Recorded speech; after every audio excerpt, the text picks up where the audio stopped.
шетінен бүкіл осы қасымда айналамда жүрген қыздардың өз бәріне айтам.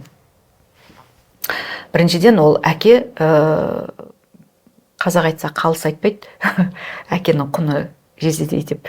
Әке тәрбиемен айналыспайды екен.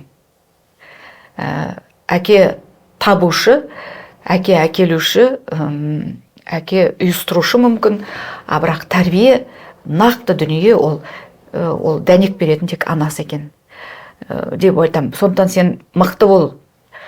Бәр жерде қыздарға айтатым сол, мықты болу керек. Әйел адам мықты болу керек. Тәрбиені тізгінді жібермеу керек екен балада. Қызды да, ұлды да еш уақытта тізгінді жіберіп алмай, сол бір ғана жіптің бойыменен алып жүру керек екен. Себебі ертең жақсы болса да, ол анасына келетін сөз, жаман болса да анаға келеді.